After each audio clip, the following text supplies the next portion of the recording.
Hi hello అండి, నేను మీ Shweta. Welcome to my YouTube channel అమ్మాయి గారి వంటలు. Today recipe is biscuit with rava. పిల్లలు స్నాక్స్ అడిగినప్పుడు కేవలం 15 నిమిషాల్లో 1 కప్పు రవ్వతో బిస్కెట్లను ఎలా తయారు చేసుకోవాలో చూద్దాం. Let us start the recipe. ముందుగా బౌల్లో 1 కప్పు రవ్వ, 2 టేబుల్ స్పూన్ మైదా పిండి లేదా గోధుమ పిండినైనా వేసుకోవచ్చు, 1/2 కప్ షుగర్, 1 టేబుల్ స్పూన్ ఇలాచీ పొడి వేసి ఒకసారి కలుపుకొని వాటర్ని కొద్ది కొద్దిగా పోసుకుంటూ స్పూన్తో కలుపుకోవాలి. పిల్లలు స్నాక్ ఐటెం అడిగినప్పుడు ఇలా బిస్కెట్లను చేసి పెట్టండి, చాలా ఇష్టంగా తినేస్తారు. ఈ రవ్వ బిస్కెట్లు వారం రోజులు నిల్వ ఉంటాయి.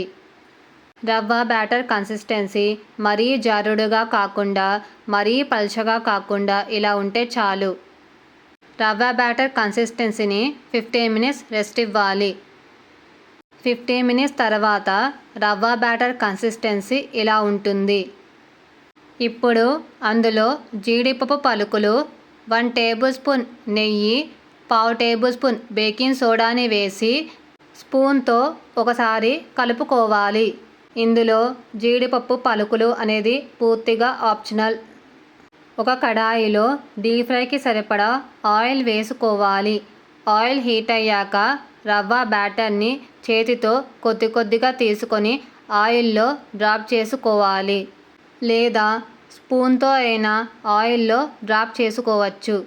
మంటని మీడియం ఫ్లేమ్లో పెట్టుకొని బిస్కెట్లను కాల్చుకోవాలి. బిస్కెట్లు ఒకవైపు కాలాక మరోవైపు టర్న్ చేసుకొని కాల్చుకోవాలి.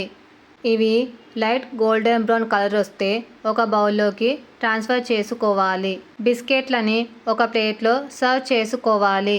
మీకు ఈ రెసిపీ నచ్చితే ఒక లైక్ చేయండి, అలాగే మీ ఫ్రెండ్స్కి, రిలేటివ్స్కి షేర్ చేసి మరిన్ని వీడియోస్ కోసం ఛానల్ని సబ్స్క్రైబ్ చేసుకొని వీలైతే రెసిపీని ట్రై చేసి ఫీడ్బ్యాక్ రూపంలో నాకు కమెంట్ చేయడం మర్చిపోకండి.